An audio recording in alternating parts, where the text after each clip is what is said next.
Hello students, welcome to well physics. आज हम लोग डिस्कस करने जा रहे हैं प्रोजेक्टाइल मोशन के फॉर्मूले के बारे में।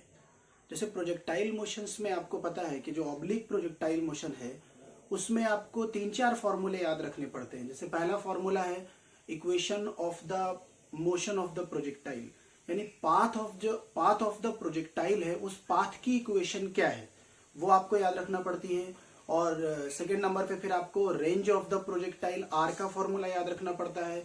और फिर थर्ड नंबर पे आपको टाइम ऑफ फ्लाइट याद रखना पड़ता है। और फिर आपको मैक्सिमम हाइट याद रखनी पड़ती है।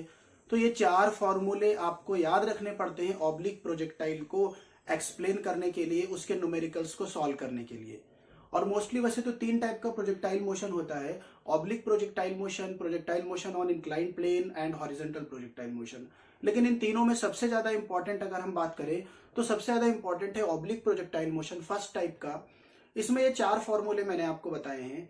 तो स्टूडेंट्स कभी कभी इसमें कंफ्यूज हो जाते हैं कि ये 4 टाइप के 4 फॉर्मूले जो हैं अलग अलग, किसमें 2u² sin θ g होगा या u² sin 2θ g होगा या 2 ऊपर होगा या 2 नीचे होगा।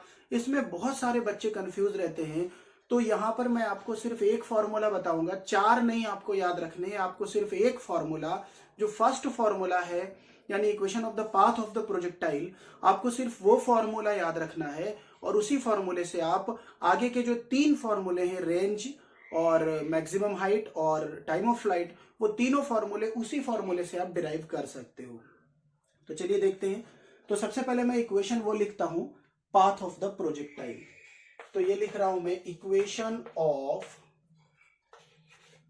Path of projectile. Path of projectile की इक्वेशन आपने पढ़ी है, y is equal to x tan theta minus gx² upon 2u² cos square theta. ठीक है, ये आपने पाथ ऑफ द प्रोजेक्टाइल पढ़ा है, y is equal to x tan theta minus gx² upon 2u² cos square theta. ये projectile का path parabolic path होता है, इसीलिए ये इक्वेशन भी पैराबोलिक इक्वेशन ही है, पैराबोला की इक्वेशन ही है, उसी टाइप में उसी फॉर्म की इक्वेशन है ये।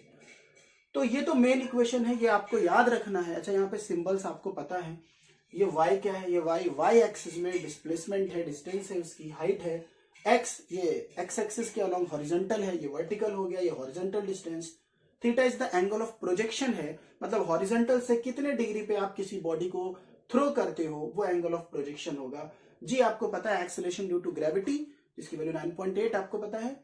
और u is the velocity of the projectile, यानी जिस बॉडी को आप फेंक रहे हो, कितनी स्पीड देके फेंक रहे हो, ये उसकी वेलोसिटी होती है। ठीक है, तो ये हमारी इक्वेशन है। अब जैसे हमें रेंज का फॉर्मूला निकालना है, तो मैं यहाँ पे आपको बताता हूं रेंज जैसे है। तो सबसे पहले मैं आपको प्रोजेक्टाइल मोशन ये बता दूं, इस तरीके से आपने किसी बॉडी को u वेलोसिटी से थ्रो किया थीटा एंगल पर, u वेलोसिटी से थीटा एंगल पर, हॉरिजॉन्टल से थीटा एंगल पे u वेलोसिटी से किसी बॉडी को आपने इस तरीके से फेंका है, प्रोजेक्ट किया है। तो आपको पता है कि ये जो u वेलोसिटी है, ये जो आपने इसको वेलोसिटी दी है, ये ना तो हॉरिजॉन्टल है ना तो वर्टिकल है, इसको हम बोलते हैं ऑब्लिक डायरेक्शन। ना तो हॉरिजॉन्टल ना वर्टिकल, हॉरिजॉन्टल और वर्टिकल को छोड़ के तीसरी कोई भी डायरेक्शन होगी उसको हम ऑब्लिक बोलेंगे। तो यहां पर ऐसी कभी भी कंडीशन आए तो हमें क्या करना रहता है, हमें उस क्वांटिटी के कंपोनेंट डिवाइड करने रहते हैं। तो यहां पर ये हॉरिजॉन्टल कंपोनेंट आ जाएगा इसका u cos थीटा, और ये आ जाएगा इसका vertical component u sin theta. ये हॉरिजॉन्टल कंपोनेंट और ये इसका वर्टिकल कंपोनेंट आ गया u cos theta and u sin theta. This is the angle of projection theta.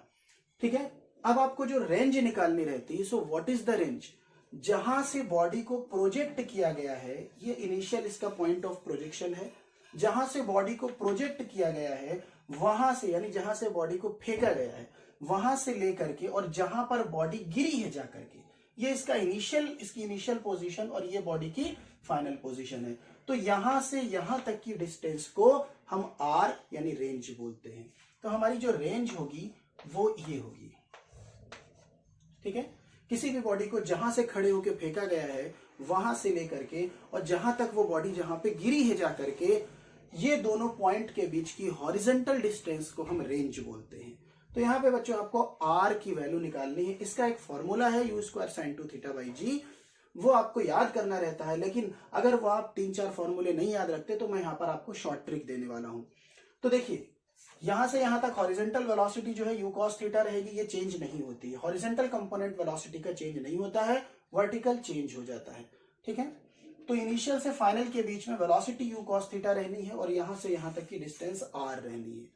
अच्छा, हम रेंज की बात कर रहे हैं, मतलब हम हॉरिजेंटल डिस्टेंस की बात कर रहे हैं, यहां पर वर्टिकल डिस्टेंस की हम बात नहीं करेंगे। ठीक है, तो फिर मैं आपको बता रहा हूं कि एक ही फॉर्मूले से, इसी फॉर्मूले से आप कैसे रेंज निकाल सकते हो।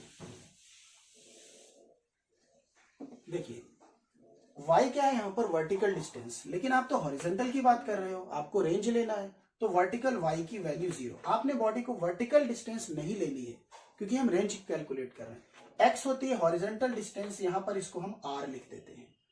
ठीक है, tan थीटा को आपको पता है sin theta upon cos theta लिखा जाता है, माइनस g, x को हम यहां पे r लिख देते हैं, 2u square cos square theta.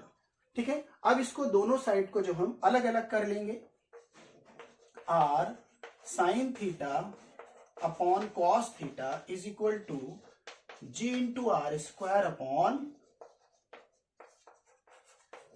2u square cos square theta. ये हो गया। अब देखिए दोनों साइड से एक r कैंसल हो जाएगा। ठीक है, और एक cos थीटा से ये एक cos थीटा भी कैंसल हो जाएगा। ठीक है, ये कैंसिल हो गया। अब बचा क्या, इसको मैं इरेज करके फिर से लिखता हूं।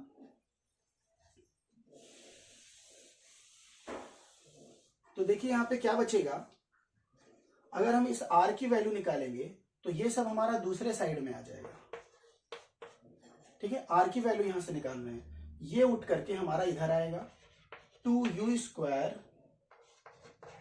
cos थीटा, इसको उठा के इधर ले आए, साथ में साइन थीटा रहेगा, और अपॉन में यहां पर, अपॉन में क्या आएगा, ये g आ जाएगा। ठीक है, यहां से देखिए यही आ गया। नाउ अब आप इसको देख सकते हो कि ये 2 साइन थीटा कॉस थीटा मिलके क्या बनाएगा, 2 into sine theta cos theta मिलके बना देता है साइन 2 थीटा अपॉन जी। ये देखिए रेंज का फॉर्मूला हमारा आ गया। हमें सिर्फ एक फॉर्मूला याद था और उसी से हमने ये रेंज का फॉर्मूला निकाल लिया। Hope you understood. अब हम बात करते हैं टाइम ऑफ फ्लाइट की।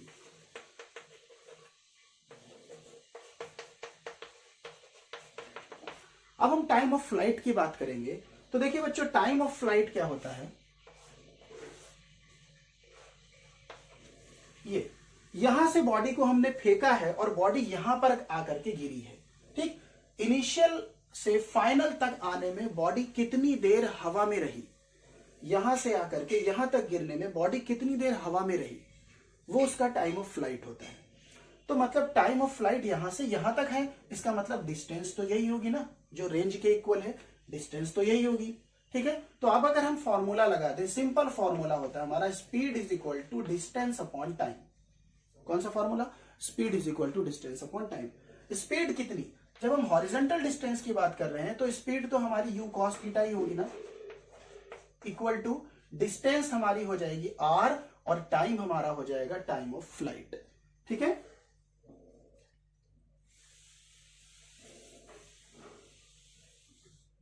अब हम r की वैल्यू लिखेंगे, लेकिन इसके मुझे इसको इरेज करना पड़ेगा। चलो इसको भी इरेज कर देते हैं। तो ये हमारा हो गया u cos theta is equal to r की वैल्यू। अब हम यहां पे फॉर्मूला डाल देते हैं। क्या था formula, u square sine 2 theta upon g और ये इंटू t। ठीक है, इसी को सॉल्व करेंगे और हमारा टाइम ऑफ फ्लाइट आ जाएगा। तो यहां से टाइम ऑफ फ्लाइट आ जाएगा u square into sine 2 theta को हम लिख लेते हैं 2 sine theta into cos theta upon g, और u cos थीटा को इधर उठा के ले जाते हैं। ठीक है, इस तरीके से आ जाएगा। नाउ अब आप देखो, एक u से एक u कैंसिल हो चुका है कॉस थीटा से कॉस थीटा कैंसिल हो चुका है। अब हमारे पास t इज इक्वल टू बचता है 2u sine theta upon g। ठीक है, t is equal to 2u sine theta upon g। और आपको पता है कि यही टाइम ऑफ फ्लाइट का फॉर्मूला है। तो देखा आपने कि जैसे हमने रेंज निकाला वैसे ही हमने टाइम ऑफ फ्लाइट सिर्फ एक फॉर्मूले से निकाल लिया। अब मैं आपको बताता हूं कि हम मैक्सिमम हाइट का भी फॉर्मूला किस तरीके से निकालेंगे। ठीक है, जैसे हमारा मेन फॉर्मूला क्या था, y is equal to x tan theta minus g x square upon 2u square cos square theta. ये हमारा मेन फॉर्मूला था। अब हमें मैक्सिमम हाइट चाहिए। फिर से मैं इसको एक बार बताऊंगा आपको। मैक्सिमम हाइट हमारी क्या होती है, ये हमारी मैक्सिमम हाइट है। हॉरिजॉन्टल से लेके टॉप पॉइंट तक की ये मैक्सिमम हाइट होती है, इसको हम h बोलते हैं। तो बच्चों अगर हम मैक्सिमम हाइट की बात करें तो इसके लिए हॉरिजॉन्टल डिस्टेंस कितनी हो जाएगी, r/2। ठीक है, हॉरिजॉन्टल डिस्टेंस r/2। अब इसमें आप क्या करो, y की जगह पे h पुट कर दो, क्योंकि आपको मैक्सिमम हाइट, क्योंकि ये वर्टिकल डिस्टेंस होती है ना, तो ये भी वर्टिकल हो गई h। और x की जगह पर r/2 पुट कर दो, क्योंकि आपको ये हाइट चाहिए तो आपको इतनी ही डिस्टेंस लेनी पड़ेगी। ठीक है, तो y की जगह पे आपने h लिया और x की जगह पे आप r/2 लोगे। इसको सॉल्व कर लोगे तो आपको h की वैल्यू मिल जाएगी। ये मैं आपके लिए छोड़ रहा हूं, आपको सॉल्व करना है। ठीक है, तो ये मैंने बच्चों आपको शॉर्टकट बताया। देखिए एक ही फॉर्मूले से हमने 3 फॉर्मूले बना दिए, लेकिन ये शॉर्टकट तो है, आप कर सकते हो, आपको अच्छा लगेगा, आपको याद नहीं करना है सारे फॉर्मूले। लेकिन लास्ट में मैं बेटा आपको एडवाइस देता हूं, आप एक फॉर्मूले से 10 फॉर्मूले बनाने के चक्कर में अगर एग्जाम में रहोगे तो आपको टाइम लग जाएगा फॉर्मूला डिराइव करने में ही।